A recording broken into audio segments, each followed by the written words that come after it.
parasit tersebut menggerogoti pohon asli agama. Sehingga dalam pandangan orang-orang agama itu jelek. Karena apa? Karena akibat pohon parasit tersebut.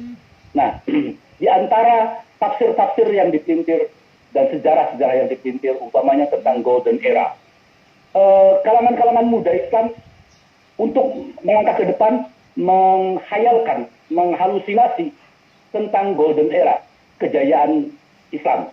Ini kata-kata kejayaan Islam perlu digarisbawahi dan perlu dikaji. Yang dimaksud dengan kejayaan Islam, apakah yang dimaksud kejayaan Islam itu Islam pernah runtuh? Umpamanya kejayaan Kristen, apakah Kristen pernah runtuh? Agama itu tidak pernah runtuh, agama apapun tidak pernah runtuh. Maka itu sebuah pemaksaan, pemerkosaan kata. Sebenarnya bukan kejayaan Islam, tetapi apa? Kejayaan umat Islam. Dan ternyata kalau dikaji kembali, apakah benar kejayaan umat Islam yang disebutkan di Golden Era tersebut adalah benar-benar kejayaan? Jayakah sebuah negara yang mana khalifahnya atau presidennya zalim terhadap rakyat? Kita tahu Harun al-Rashid yang kita kenal sebagai seorang tokoh khalifah yang katanya untuk kejayaan Islam. Ternyata Muhammad Idris Asy-Syafi'i diseret beserta ratusan ulama lain. Karena apa? Karena dianggap oleh Harun al-Rashid bertentangan. Ketika ulama-ulama lain terpenggal lehernya, Muhammad Idris Asy-Syafi'i bisa menjawab pertanyaan-pertanyaan dengan tenang. Sehingga umat Indonesia mengenal Islam secara damai. Nah, dari sini makanya para pemuda-pemuda Islam, tolong dikaji kembali. Apa yang dimaksud dengan Golden Era? Jangan hanya dimakan lalu dijadikan konsumsi gerakan. Dan itu sebenarnya yang sering didengung-dengungkan. Umpamanya jargon-jargon daripada HTI. Jargon HTI selalu berkata membela khilafah berarti membela Islam, dan membenci khilafah berarti membenci dan menghina Islam. Adalah tindakan, ini sebuah tindakan yang sangat provokatif. Jadi kalimat-kalimat jargon-jargon HTI yang berbahaya seperti ini sangat provokatif. Sehingga apa? Sehingga umat Islam terutama generasi yang tidak tahu menahu tentang khilafah menelan habis-habis. Akhirnya apa? Ikut bersama mereka yang meyakini bahwa khilafah adalah suatu kewajiban. Padahal khilafah dengan Islam itu dua hal yang berbeda. Islam itu adalah sebuah kemesraan sang maha cinta dengan hamba. Sedangkan khilafah itu hanya metode dari seorang hamba, hasil dari ijtihad. Dan kata-kata khilafah yang dimunculkan setelah Rasulullah pun perlu dikaji pula.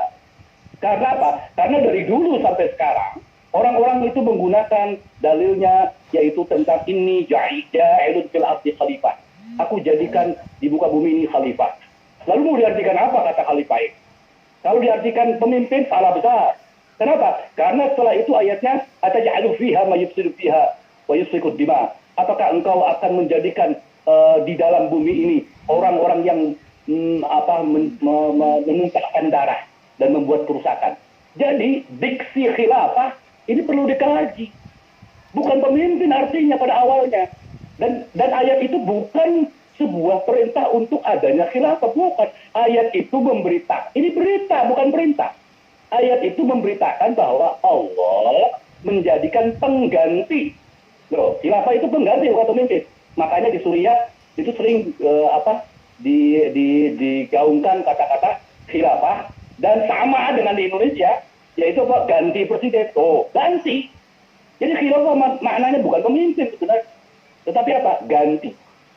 Sungguh aku telah menjadikan pengganti.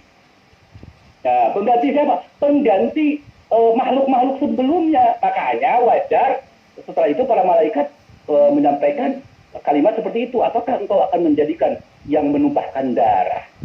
Kalau seandainya khilafah itu artinya pemimpin, tentu malaikat tidak berbicara itu.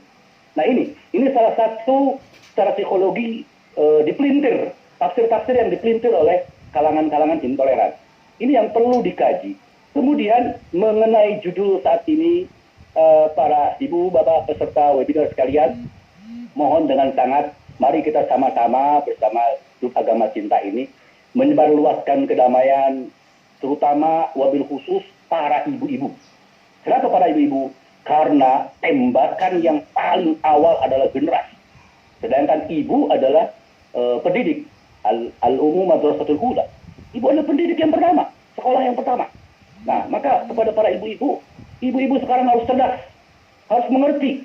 Kalau tidak nanti dibohongi sama anak-anaknya yang termakan virus-virus intoleran seperti ini.